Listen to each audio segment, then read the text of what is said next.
German U-boats enjoyed a formidable reputation during the Second World War. Winston Churchill wrote after the war that the only thing that really scared me was the U-boat peril. But despite causing quite a lot of terror, German U-boats in the early war operated with significant handicaps that had nothing to do with the Allies. The series of technological problems that were referred to as the Torpedo Crisis might have changed the very course of the war, because they handicapped German U-boats during a critical point in the war and gave the Allies much-needed time to develop their anti-submarine tactics. It's history that deserves to be remembered.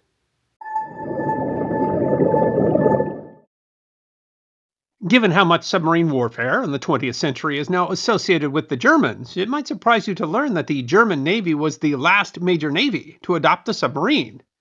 Alfred von Tirpitz, who led Germany's effort to build a fleet to rival the British Royal Navy, focused on battleships and only commissioned a submarine in late 1906, 5 years after the Royal Navy had launched its first submarines. By the outbreak of World War I, Germany had significantly fewer submarines in service than the UK did. But the war changed all of that. The German submarine fleet grew enormously during the war, eventually reaching as many as 140 submarines, which proved to be technologically superior to Allied subs and incredibly effective at sinking Allied shipping. Ultimately, submarines would become the defining vessel of the World War I naval war as surface fleets languished in port. The interwar period saw significant improvement in U-boat technology. Despite being officially barred from building submarines, Krupp continued to build subs for other countries through a Dutch dummy company. In response to more outrageous breaches of the Treaty of Versailles, the Anglo-German Naval Agreement was signed between the UK and Germany, which loosened restrictions and allowed for about 24,000 tons of U-boats. And by 1939, Germany had chosen to ignore the agreements altogether, launching Plan Z, which called for 200,000 tons of U-boats. Torpedo technology also improved dramatically in the interwar period. During World War I, most torpedoes used contact or impact pistols to detonate. Torpedoes used whiskers, mechanical levers, which would release a firing pin once they actually hit the enemy ship. This technology had serious drawbacks. It meant that torpedoes had to be fired at shallow depths, and that any holes made in the enemy ship would be close to the waterline. It also meant much of the explosion could dissipate into the air, or a glancing blow could mean the torpedo failed to detonate at all. As early as 1917, German torpedoes were using magnetic pistols, which worked by detecting a magnetic field to trigger the firing pin. The British discovered examples of the new technology in 1918, but found the devices to be unreliable. Essentially, magnetic pistols worked by calibrating a sensor to a local magnetic field, which would then be disrupted when a large metal object got near. The technology was also used in late World War I magnetic mines. The advantage of magnetic pistols was that the torpedoes could be fired at greater depths, allowing the torpedo to avoid armored torpedo belts and detonate directly beneath the ship. Anthony Newpower, in his book Iron Men and Tin Fish, describes the effect of these torpedoes. The blast creates a gigantic air bubble capable of lifting the ship out of the water. At the apex of the bubble's upward travel, the bow and stern flexed towards the sea, creating an arch in the otherwise rigid keel. The bubble then quickly collapsed, leaving a void into which the unfortunate victims now fell. This action created the opposite effect on the keel, with the bow and stern now flexing upwards. There were practical reasons that these technologies weren't as effective as that implies, however. The most glaring issue was that you had to account for variations in the Earth's magnetic field, meaning settings for the torpedoes changed depending on latitude. A major problem for the Germans was that they were officially banned from testing torpedoes under the Treaty of Versailles, and testing them thoroughly was an incredibly expensive process that so few tests were run.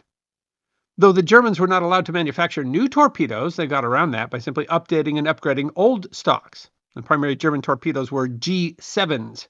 Every German torpedo of the Second World War used the letter G, followed by a number which indicated its length, 7 meters, and a letter which stood for its method of propulsion.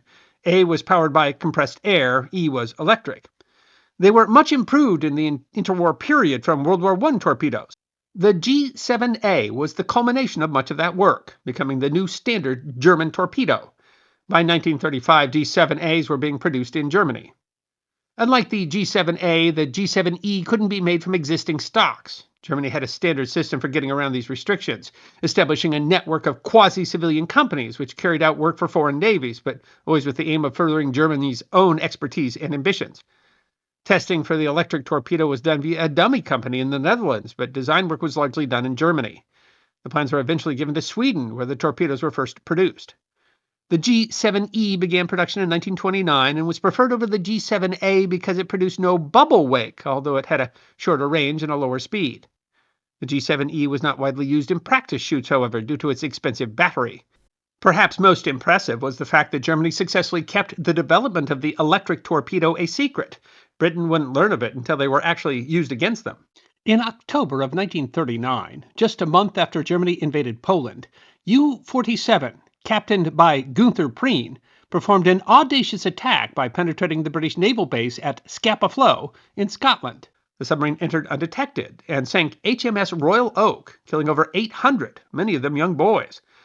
Though a massive success, the headlines actually hit a serious issue for the Germans. After navigating the entrance to the harbor, the U-47 chose its targets, firing a 4-torpedo spread, 2 each at 2 ships. On the first volley, only 3 of the torpedoes actually launched, as the 4th tube failed. Only one of the other torpedoes is known to have exploded, and too far from Royal Oak to damage it. Turning to fire from the stern tube, the 4th torpedo fired also failed to hit anything. The sub turned again, and this time charging only Royal Oak.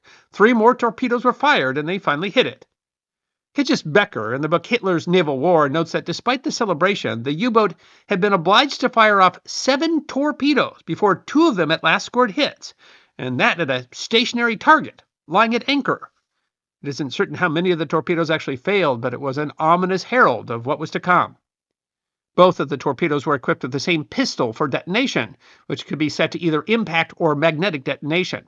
The Germans were aware of the changing magnetic field, and Dr. Paul Schreiber created a zone chart that took into account changing magnetic intensity to adjust the pistol. Another important piece of torpedo technology is the depth keeping system. The torpedoes could be set to run at depths up to 15 meters, and firing at the correct depth was a vital part of hitting the target. Magnetic detonators needed to go beneath the ship, but near enough that they would actually detonate. The G7 torpedoes used a pendulum that would rock if the torpedo began to change from its assigned depth, which was accomplished with a diaphragm and compressed spring that could sense external water pressure. The situation for the German U-boat was not as rosy as it might have seemed to the Allies. Karl Dönitz, commander of submarines, believed that he needed 300 submarines to effectively strangle British shipping. But the ambitious Z plan only envisioned 233 to be finished by 1948. When the war began, Dönitz had only 46, and only 22 of those could sail in the North Sea. Dönitz later wrote, "Seldom indeed has any branch of the armed forces of a country gone to war so poorly equipped." On September 3rd, the same day that the UK and France declared war on Germany, U-30 targeted what he determined to be a legitimate prize off the coast of Ireland. He fired 2 torpedoes. One hit the ship, while the other veered so wildly that the sub dove to avoid hitting itself. When the sub resurfaced, it fired a 3rd torpedo, which also malfunctioned. The captain of the sub, however, determined that he had made a mistake. The ship was not a legitimate prize, but the passenger liner Athenia. The outcry against the attack again obscured the torpedo problems. Gunther Preen and U-47, responsible for the Scapa Flow attack, tried to sink a British freighter on September 7th, but his torpedo failed, and he instead sank the ship using the sub's deck gun. The torpedo problem would soon become more prominent. On September 13th, after forcing the Neptunia to stop, U-29 chose to fire a G7E with a magnetic pistol set to 4 meters depth.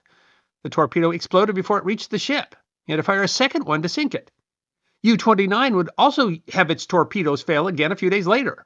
U-30 attempted to sink a freighter on the 14th, firing a spread of 4 torpedoes, all of which failed, only sinking the ship on the 5th. At almost the same time, U-39 came upon HMS Ark Royal, which had sent planes against U-30. U-39 fired 3 torpedoes, and all 3 exploded prematurely. The explosions, however, gave away the sub's position, and it was quickly disabled by Ark Royal's escorts. Dönitz began to get to the bottom of the problem. For torpedoes firing wildly, the issue seemed to be that while the torpedoes had been fitted with gyro gears for angling, the torpedo tail hadn't been modified to support it. The German Torpedo Directorate was surprised to hear those reports and initially decided premature detonations were being caused by incorrect magnetic settings. More failures convinced the Directorate to order only contact detonation be used. Early in the war, the torpedoes lacked the later ability to switch between the 2 modes, meaning that subs could only do so much with that recommendation. On September 18th, Dönitz complained that the inadequate firing of torpedoes is causing grave concern. G7A and G7E torpedoes have repeatedly exploded after a run of about 250 meters before reaching the target. The Torpedo Inspectorate does not know the reason at present. Underscoring the point, U-27 was sunk on September 20th after all three of the torpedoes it fired at a line of destroyers failed. On October 2nd, the Directorate distributed a switch that allowed the torpedoes to change between detonation triggers.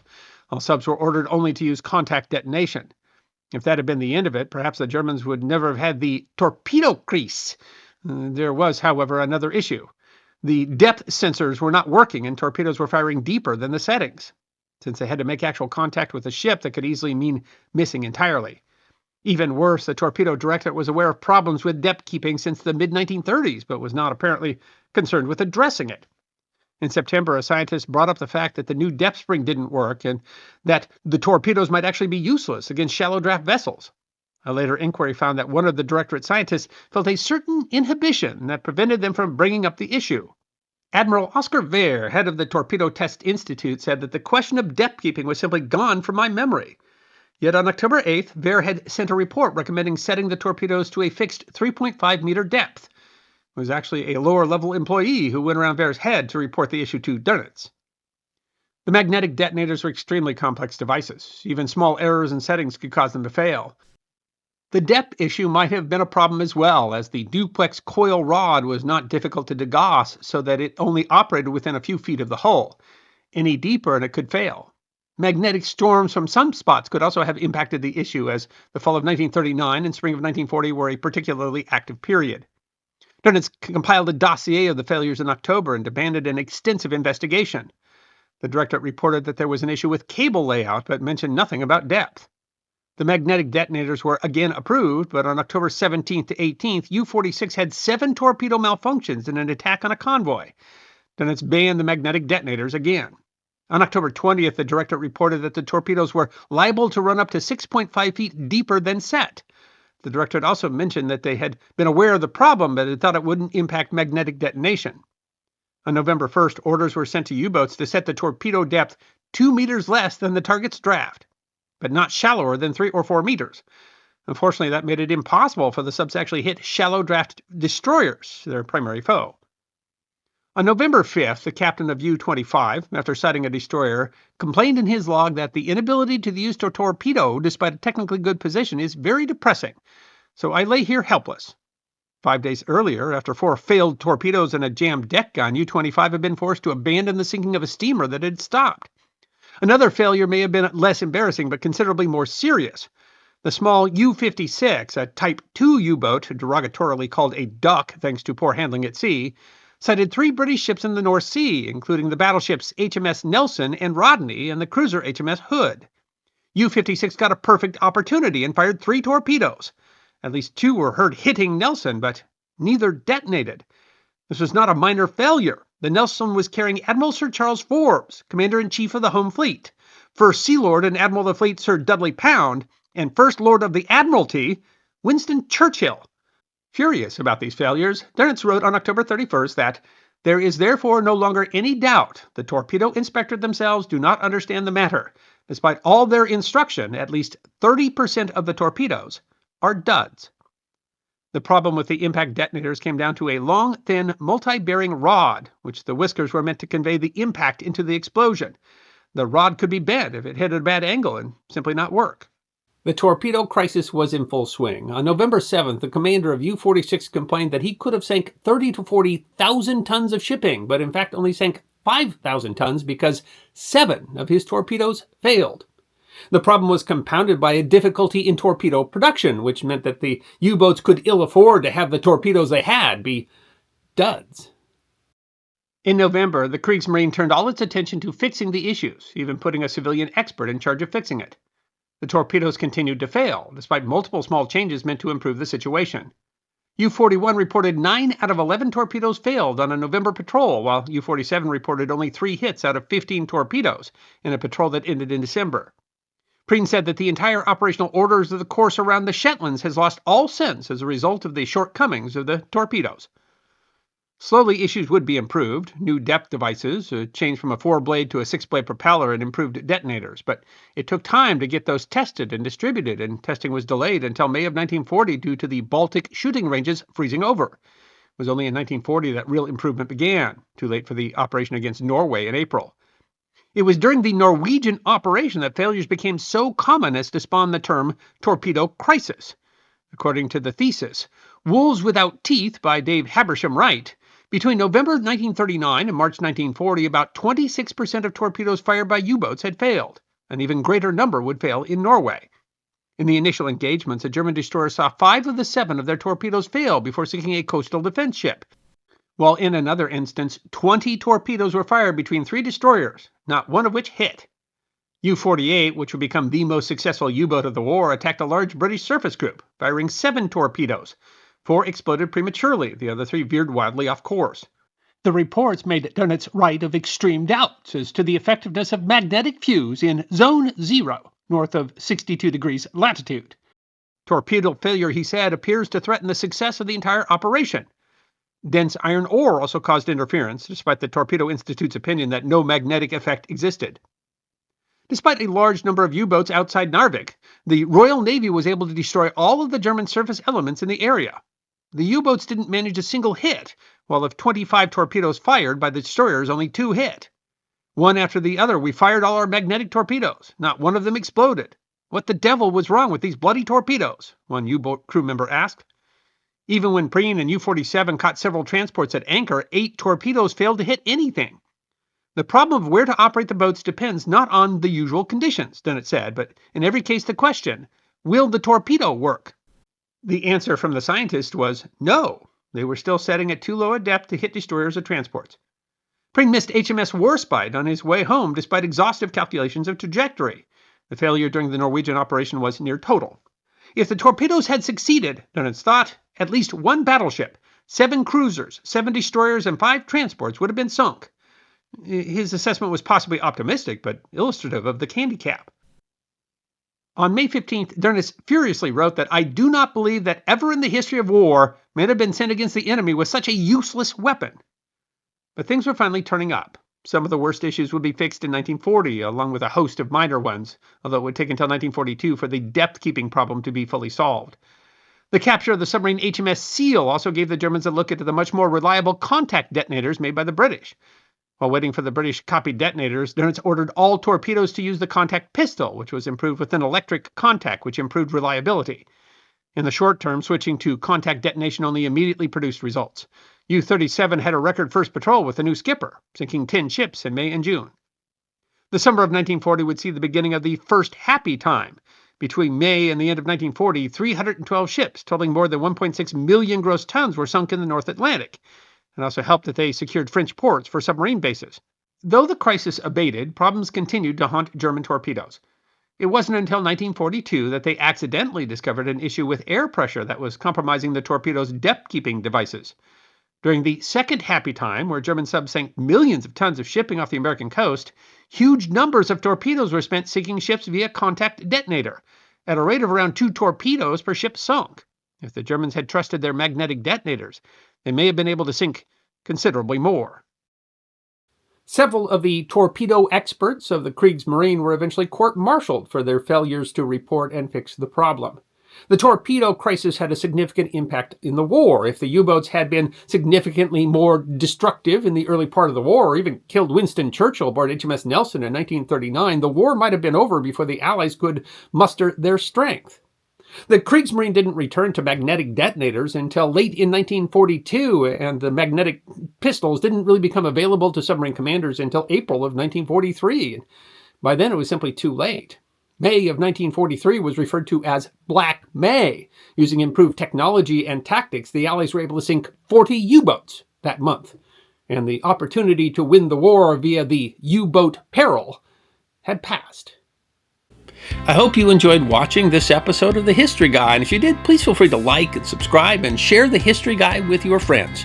And if you also believe that history deserves to be remembered, then you can support The History Guy as a member on YouTube, a supporter on our community at Locals, or as a patron on Patreon. You can also check out our great merchandise shop or book a special message from The History Guy on Cameo.